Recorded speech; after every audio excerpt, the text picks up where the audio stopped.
Ada, what are you doing here? Thank God I found you. Don't touch me, not here. Ada, it is me, your mother. I came to see you. You have not called. Keep your voice down. I traveled all night, Ada. I brought you chin chin. I made it myself. I just wanted to see your face. Ada? Who is this? I don't know her. What? I said I do not know this woman. Security, why did you let her in here? She is harassing me.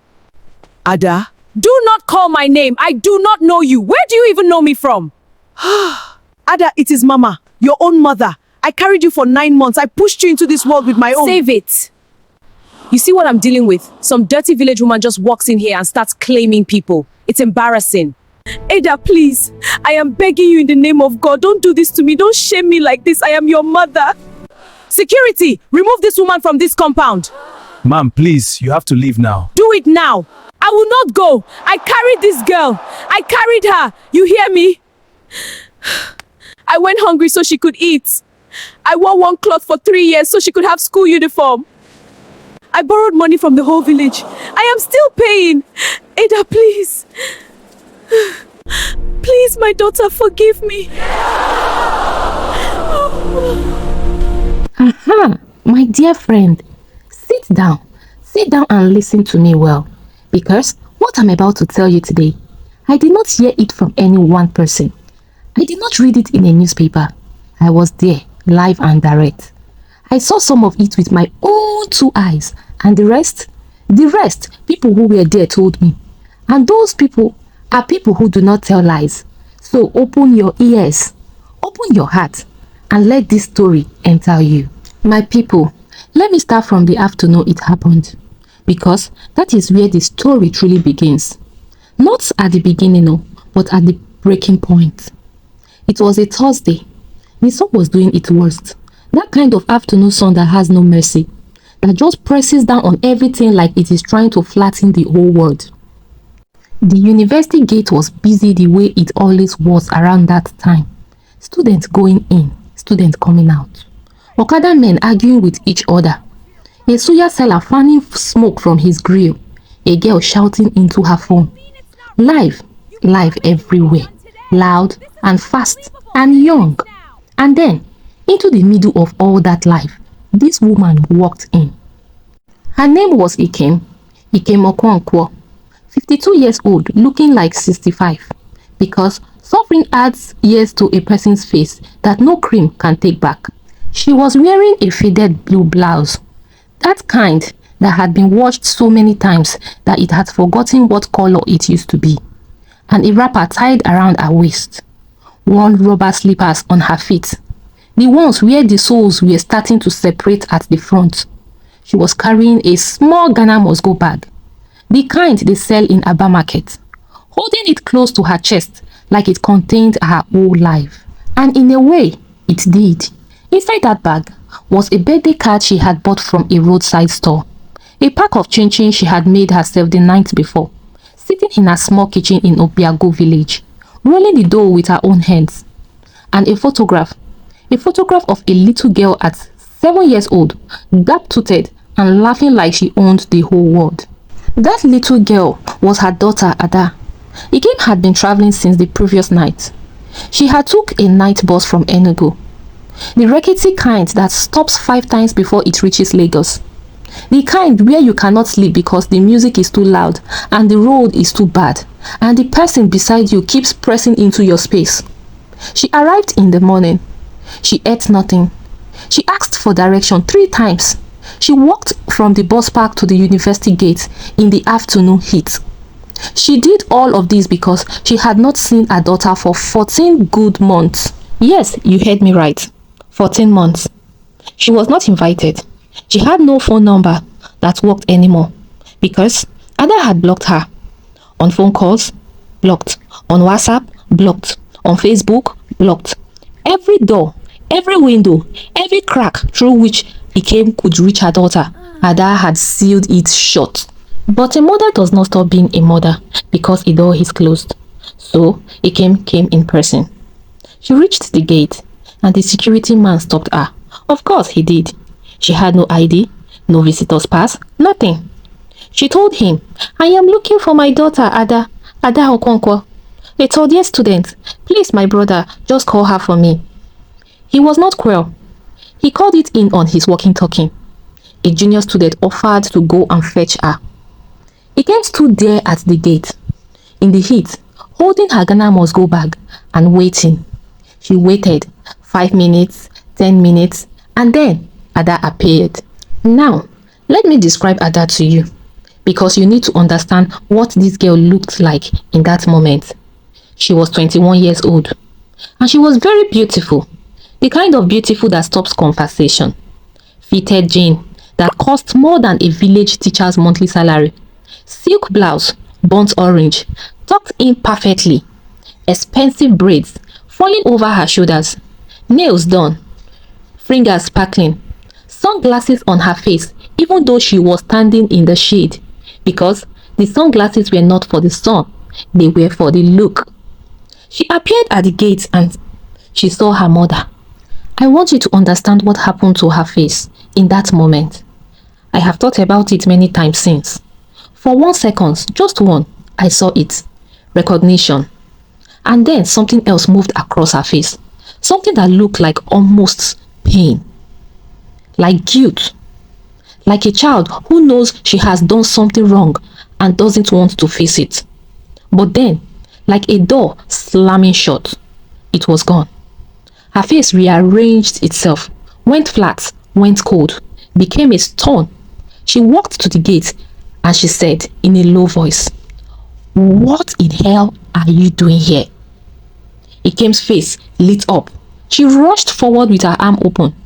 "Ada, my daughter, Ada, thank God I found you." Ada stepped back, sharp, like she had stepped on something hot. "Don't Not touch here." me! Not here!" My people, those words, "Don't touch me, Not here." here. Ikem's hands dropped, slowly, like a flower closing at night. Ada, She looked it at her is me, daughter. Your mother. She I said, came to see you. "Ada, You have not called. "It is me, You your blocked mother. my- I came to see you. You have not called. You blocked my... Keep your voice down," Ada hissed. Voice down. I traveled "I all night. traveled Ada. I all bought you night," lunch and I made Ikem it myself. continued. I just wanted to see your "I face." bought you chinchi. I made it myself. I just wanted to see your face." And then Ada's friends arrived. Chisom, the girl who was always beside Ada, and 2 others. Beautiful girls, expensive shoes. They walked over with their eyebrows raised, curious the way people looked when they smell drama but have not yet identified the source.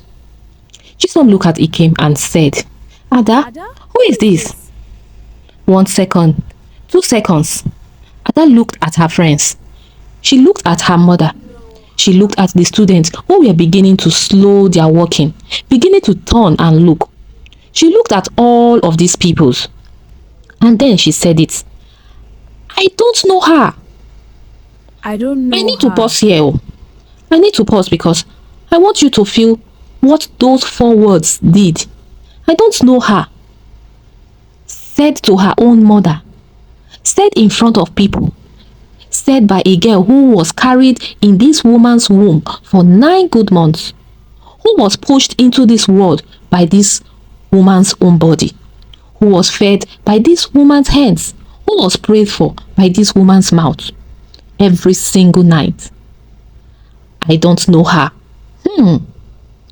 Ikem blinked. Once. Twice. Her mouth opened slightly, like she was going to say something. And then the words did not come. Because there are moments in life that are too large for words. Moments where the mind cannot process what the ears have just heard. She finally whispered, "What?"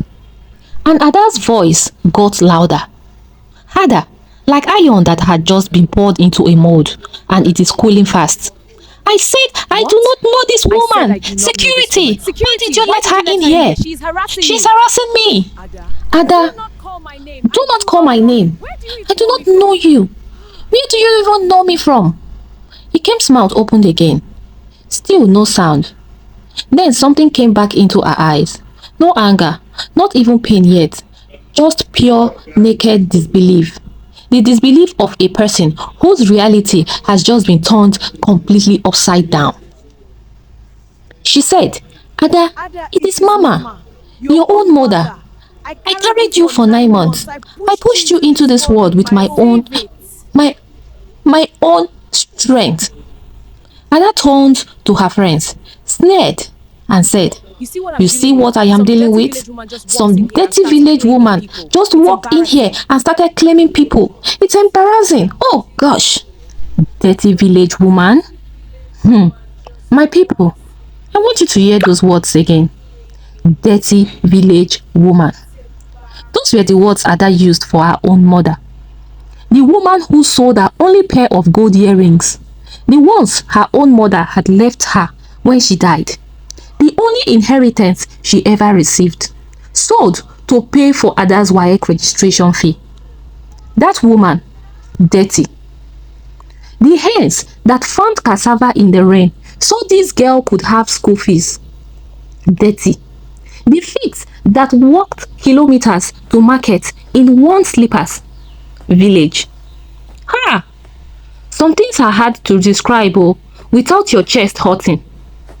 The students around them gasped. Yes, I heard it. That collective sound people make when something crosses a line they did not know even existed. Chisome's smile disappeared from her face. She stood there looking at Ada like she was suddenly looking at a stranger. And Ikem began to cry.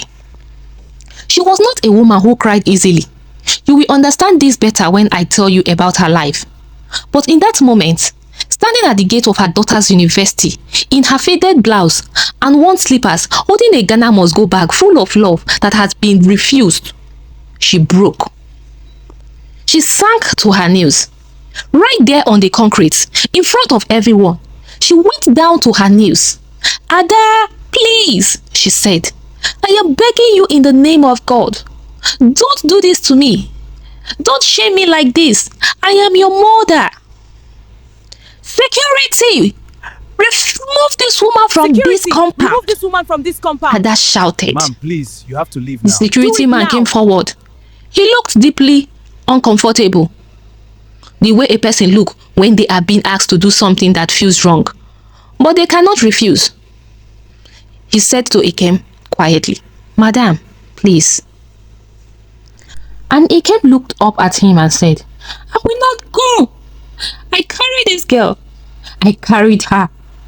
You hear me? I will not go. I went hungry so she could eat. I wore one clothes for 3 years so she could have school uniform.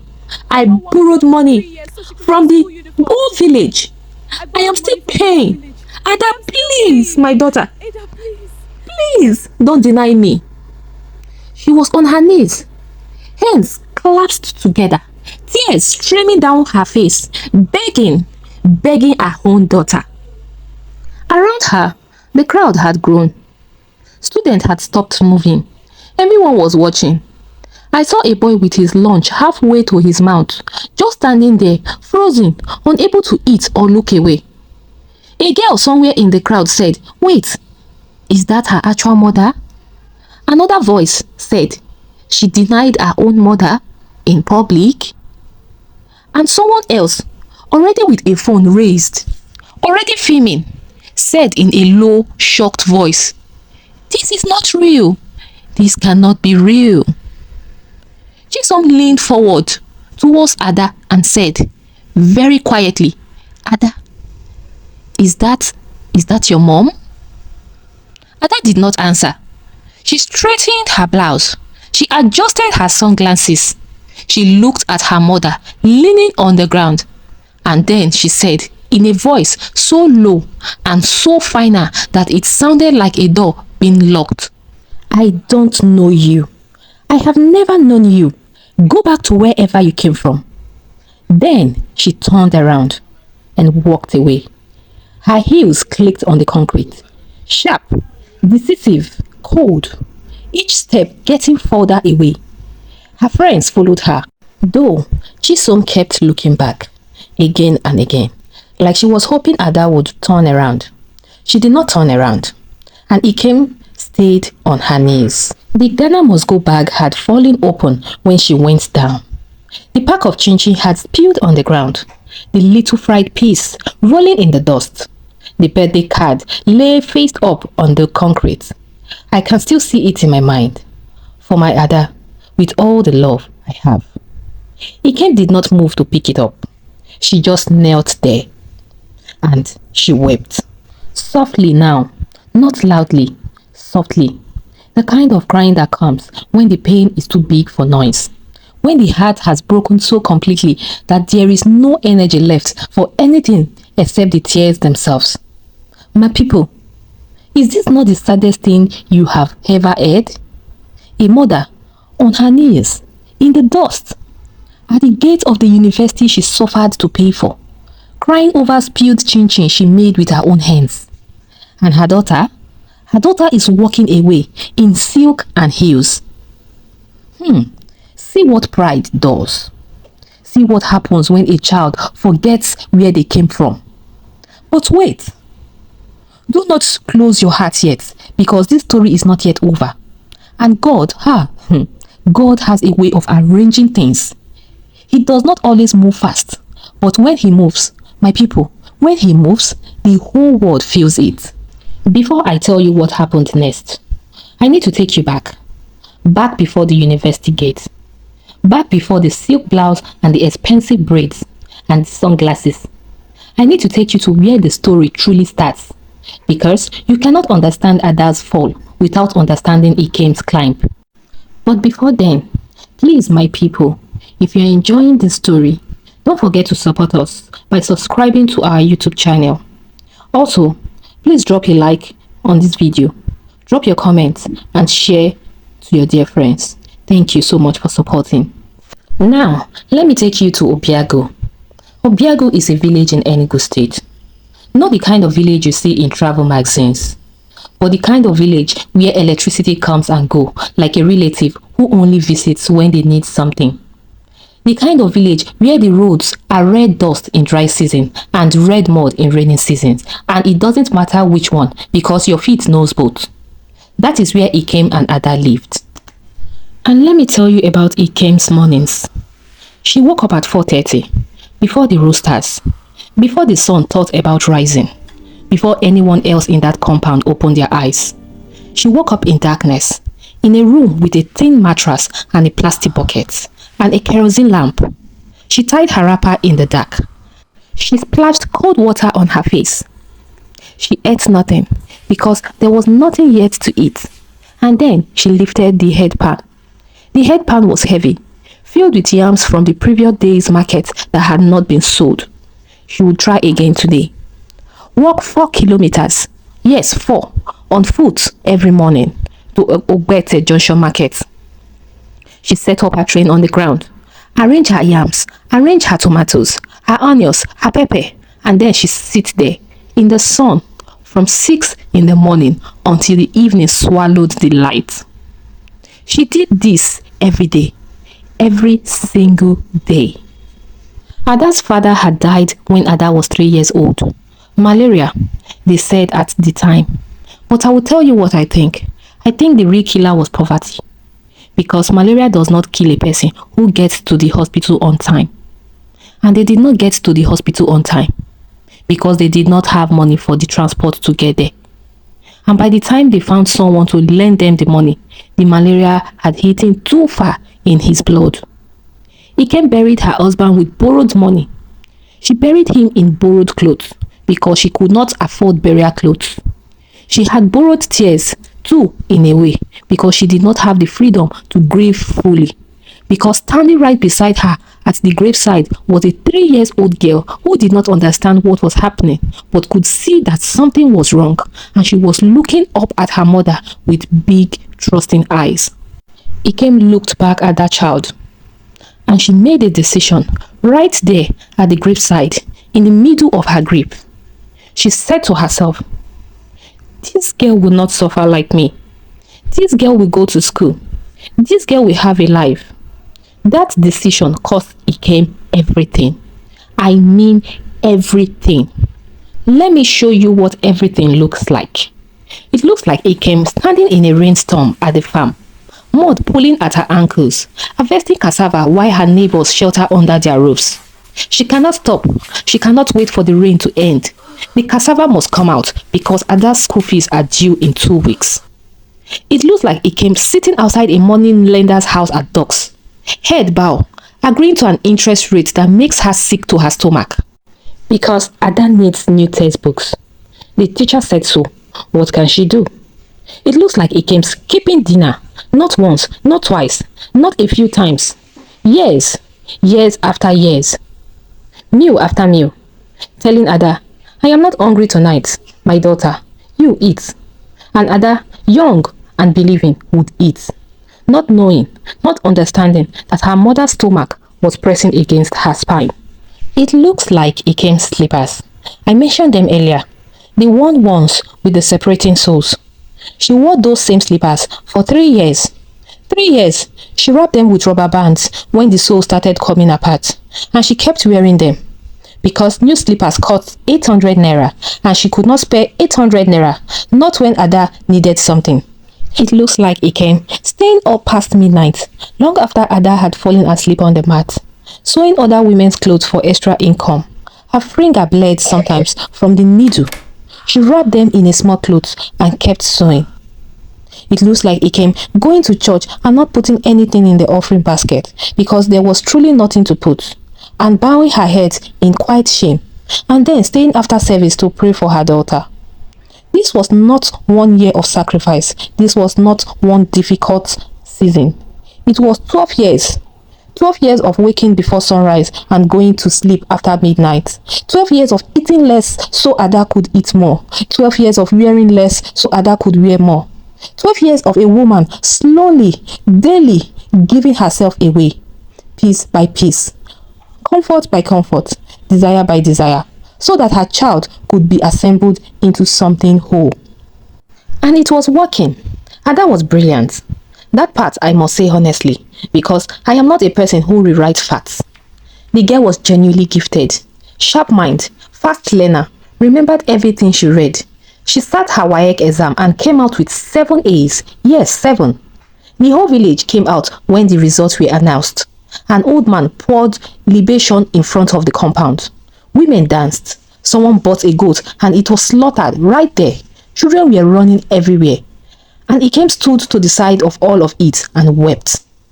Not from sadness, but from the feeling of something breaking open inside you that was holding a great deal of pressure. From the feeling of years of pain suddenly turning into something that looked like hope. From the terrifying, beautiful, overwhelming sensation of maybe it is working. Maybe all of this was not for nothing. She borrowed again. One more loan. This time for university acceptance fee. For a small box, a mattress, 2 sets of clothes. She packed Ada's things herself, folded everything carefully, put a small note in the bottom of the box that Ada probably never found. She put her daughters on the bus to Lagos. Ada hugged her goodbye at the bus park. It was the last genuine hug Ikem would ever receive from her daughter for a very long time. Now, university happened to Ada. And I say it that way because that was what it felt like. University did not just happen for Ada, as in she attended and learned.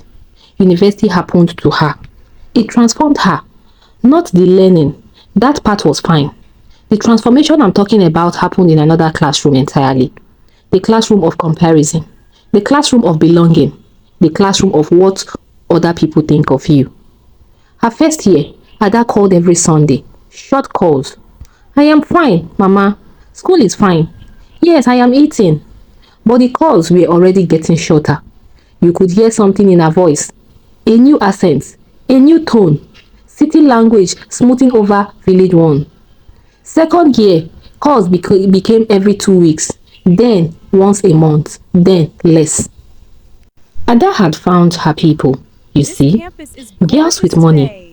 Chisom, whose father had 3 filling stations in 3 different states. Blessing, whose boyfriend had a Mercedes that he drove even to buy bread. Temi, who had never in 20 years of her life sat inside a public bus. These 3 girls were not wicked people. Let me be fair. They did not set out to change Ada, but they did not need to. Ada watched them. She She watched how they moved, how they spoke, what they owned. She watched their shoes and their bags and their phones. And she felt each day more and more aware of the distance between where she came from and where she wanted to be. She felt her accent, the Enugu in her vowels, the village in her laughter, and she began to press it flat, smooth it out, replace it with something more neutral, more Lagos, more acceptable. She felt her story. When new people asked her about her family, she began editing. My mom does business, vacuum, save. Not a woman with headpan and a market tree. Not a widow who borrowed money from the whole village. She blocked her mother on the phone. I think she told herself it was temporary. I think she told herself she would call eventually, explain things, make it right. But the month passed and the distance grew. And the longer she waited, the harder it became to break it. And Ikem kept calling. Every week, the phone would ring out. Every week, voicemail. Then one week, a new message. The number you are trying to call is unavailable. She had been blocked. Ikem sat outside her house on her wooden bench and looked at her phone for a long time. She did not shout. She did not rage or curse. She folded her hands in her lap and she prayed. She prayed for her daughter's safety. She prayed for whatever had entered Ada's heart to someday leave it.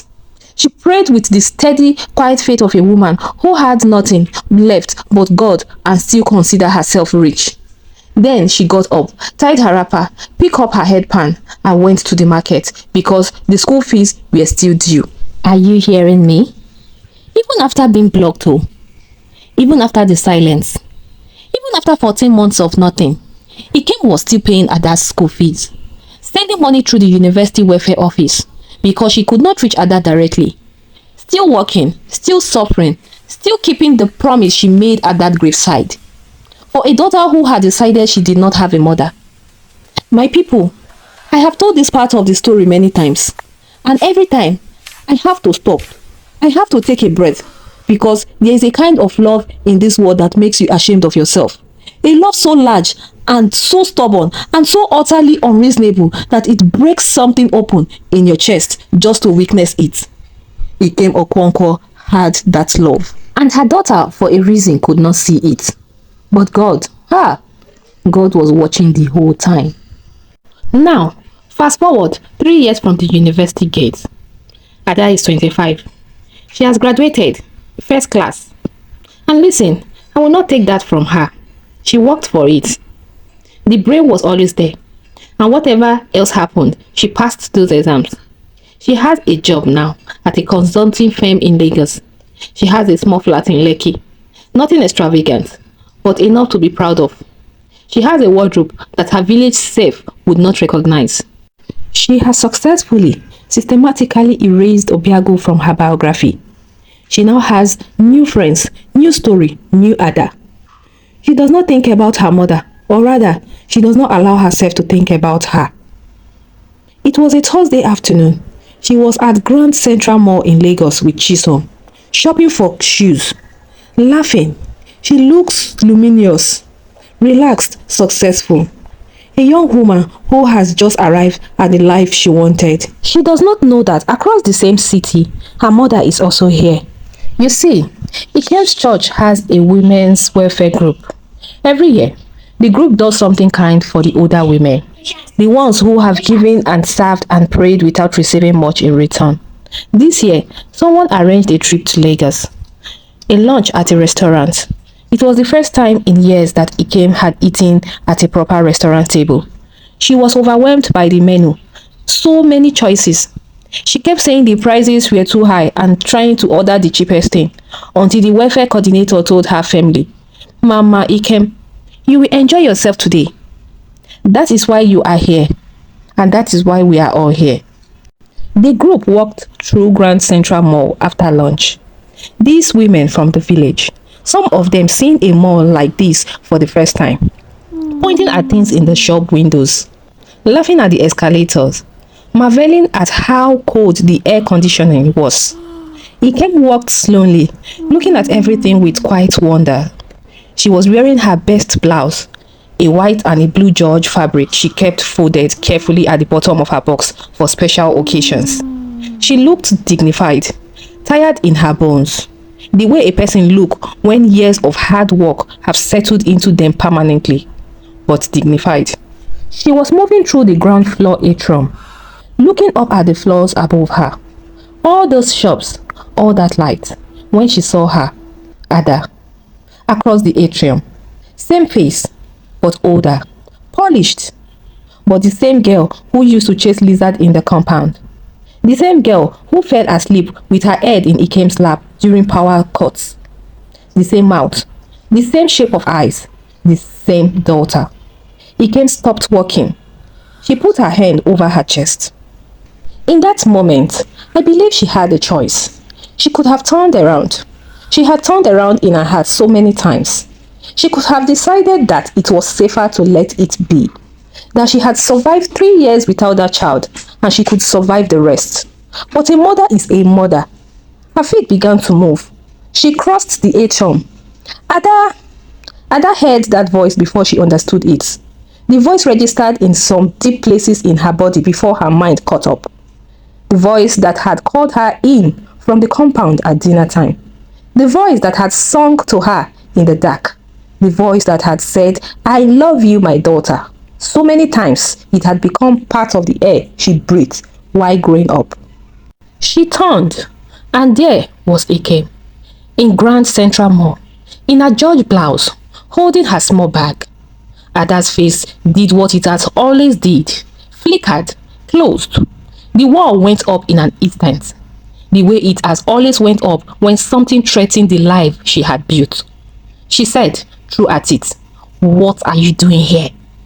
Ikem's hand came up, reaching out. "Ada, my daughter. Do not do that. Do not make a scene Do not make a scene here," Ada said. Chisom looked over. "Ada, who is this?" Nobody. Nobody. The word came out fast and automatic, the way a reflex works. You don't think about it. The body just does it. She's nobody. I don't know her. Same words, same wall, same Ada. But something was different this time. And the difference was Ikem. Because Ikem did not crumble. She did not sink to her knees. She did not beg. 3 years has passed since that day at the university gate. 3 years of praying, of walking, of carrying the wound, of asking God slowly and quietly, "What did I do wrong?" And slowly, quietly, God had answered her. Not in words, but in gradual settling of things. The gradual realization that she did nothing wrong. She only loved her daughter. And that was not a crime. She was not ashamed of herself. She had never had anything to be ashamed of. So, when Ada said, "I don't know her," this time, he came straightened her back. She looked her daughter in the eye. And then she said, in a calm, clear voice that carried across the atrium, "You don't know me." You don't know me. Not a question, not a plea, Say it to my face. but a statement. "Say it again," she said. "Say it to my face. Tell these people, tell the whole mall that you do not know me." Ada opened her mouth. "Say it," Ikem shouted. Ada closed her mouth again. Around them, people were already stopping. The way people stopped when they feel that something real is happening. Not a performance, not entertainment, but something true and heavy and irreversible. And then Ikem began to speak. "My name is Ikem Okonkwo. I am from Obiago in Enugu State. I am a widow. I am a market woman. I am a farmer. I have worn the same pair of slippers for 3 years." She lifted one foot briefly, showing the worn sole, the rubber band wrapped around it. "Because every single kobo I have earned went to pay this girl's school fees. Every single kobo. I went hungry. I want you all to understand me when I say that. Not once, not a few times. Years after year. I gave my food to my daughter and I told her I was not hungry. I woke up before the sun every morning. I carried loads on this head." She raised her hand and touched the top of her head, where years of bearing the headpan had left its mark. a slight thickening of the skin, a permanent reminder. Loads that will make a strong man put them down and walk away. I walked to the market. I sat in the sun. I borrowed money I am still paying back today. I prayed every night, every single night, telling God, my daughter must be safe. Let her succeed. Let my suffering not be in vain. Her voice was trembling now, not from fear, but from the force of everything that had been held inside too long finally finding its way out. And she succeeded. Ikeme's voice broke slightly on those words. She finished university. First class. My daughter, first class. Do you know how I found out?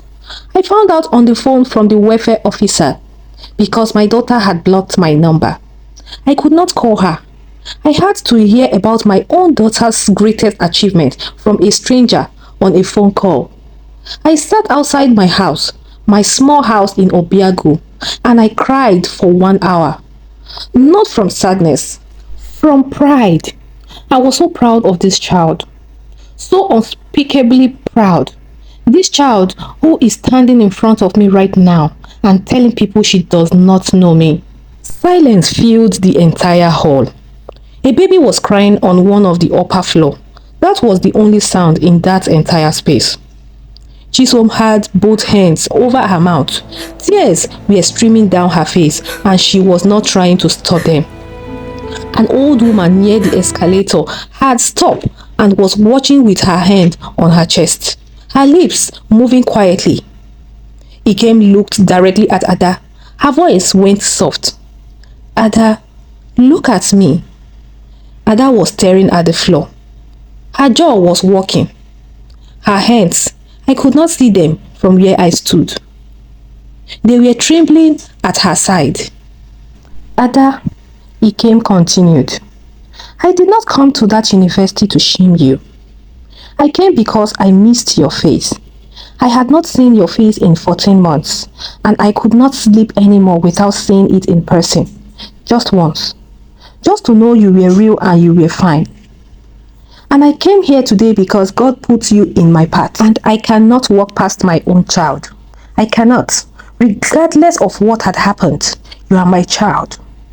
She took one step forward. I am not ashamed of who I am, she said. And these words she said like they were carved into her, like they were her foundation. I am not ashamed of my wrapper or my slippers or my market store or my village. I fed you with these hands.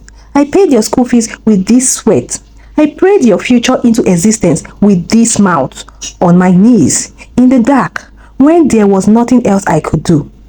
If you are ashamed of me, then you are ashamed of the very ground you are standing on. Something broke. I was watching, and I saw it happen. It started in Ada's eyes.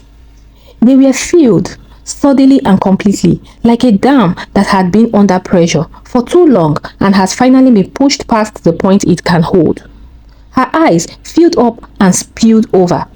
And then her face, that beautiful, composed, carefully arranged face, collapsed. All of it. Everything she had spent 3 years building. The distance, the armor, the new Ada, it all fell. Like a mask falling to the ground. And underneath it was just a girl, just Ada, 25 years old, standing in the middle of a shopping mall, falling completely to pieces. Mama! It came out as barely a whisper, then louder, broken from somewhere deep inside her. Mama, I am sorry. Mama, I am so sorry. She moved forward. Her mother's arm opened, and Ada walked into them like she was 6 years old. She wept and wept loudly. The kind of crying that had no dignity and does not try to have any. Heaven, shaking sobs, the kind that have been stalled for years and are finally at last being released. Her whole body was shaking. Ikem held her daughter. She wrapped both hands around her, tightly, the way you could hold something you thought you had lost forever.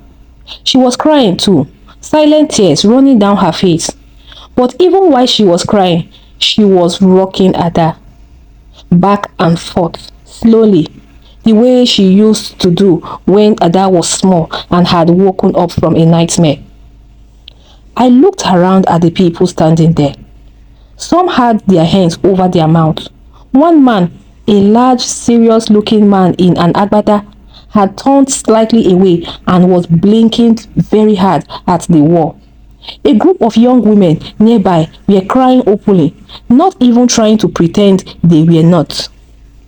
Chisom stood there with her mascara running down her face, not moving, not speaking, just watching.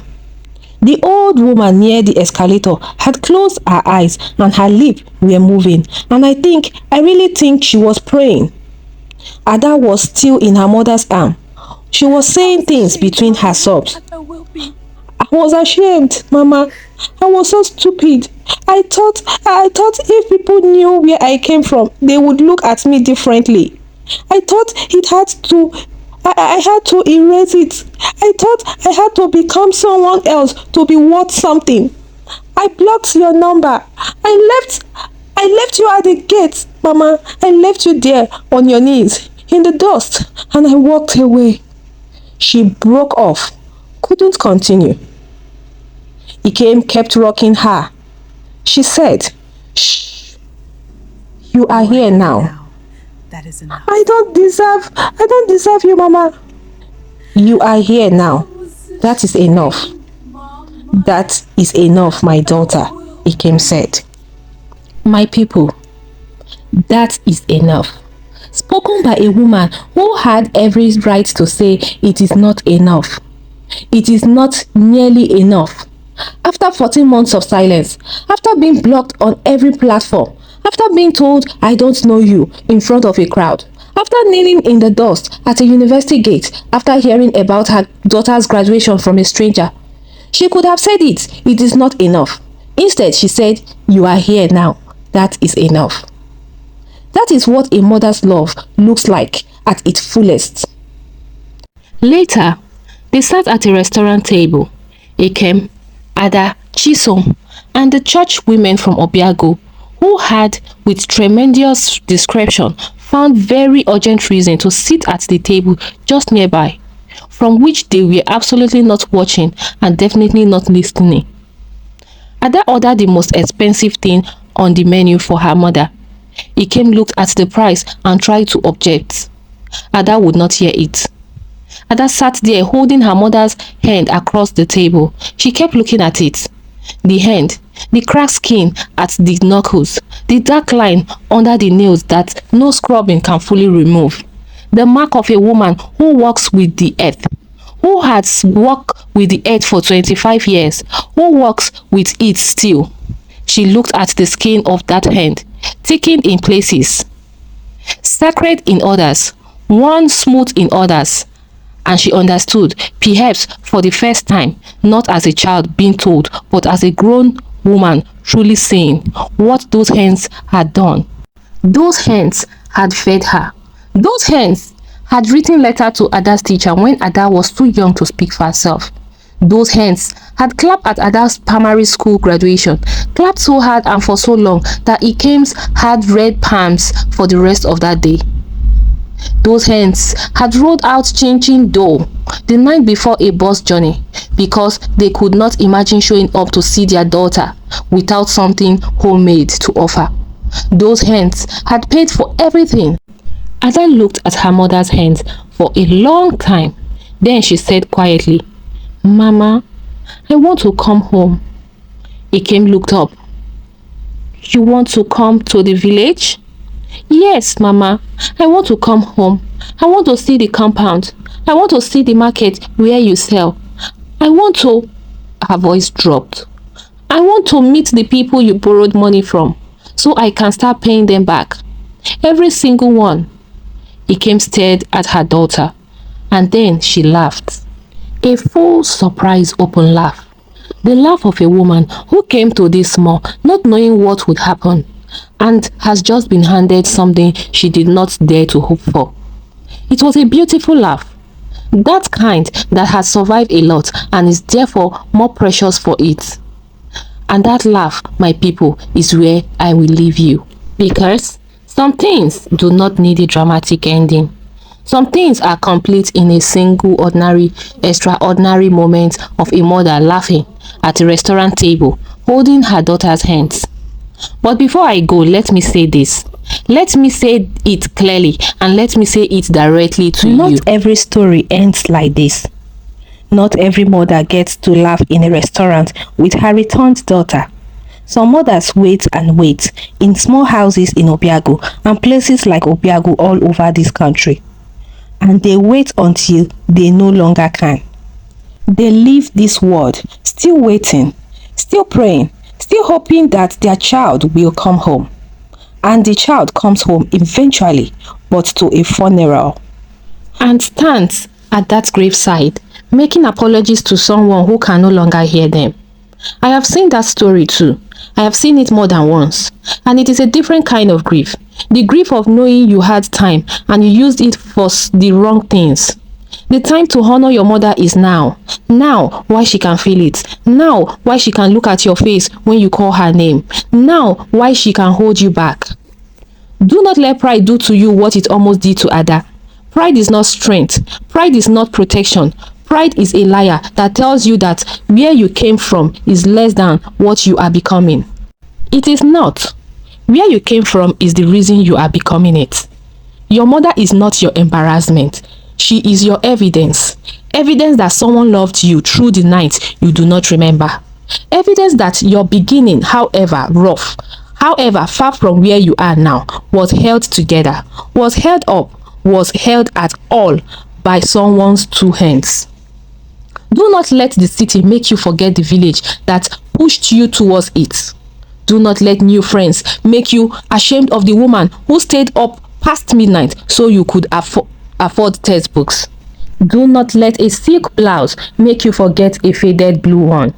And if you have a mother who is alive, call her today. Not this weekend, not when you have time. Today, because tomorrow belongs to nobody. But this moment, right now, this one you are sitting in, the one you are breathing through, this one is yours. Use it. Finally, just as I saw it, outside the mall, in the thick warm evening air, Ada and Nkem stood in the cab waiting for a taxi. The church women were a little further now, chatting and laughing the way women do when something good has happened in their presence. I watched Ada.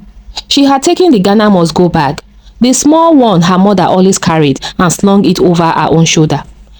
Just picked it up quietly and put it on herself without making a thing of it. Like it was the most natural thing in the world. Like she had been carrying it her whole life and was only just returning to it. Nkem noticed. She looked at the bag on her daughter's shoulder. She said nothing, but she reached over and took Ada's hands. And they stood like that on the curb, mother and daughter, waiting together in the Lagos evening light. Moral lesson of this story: never be ashamed of where you come from.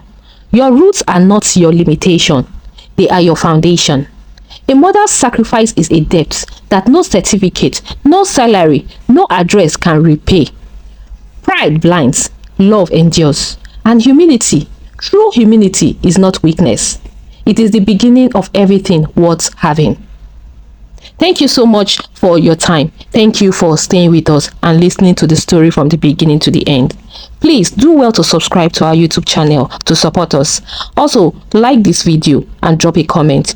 Share your thoughts. Thank you and bye. See you in our next video.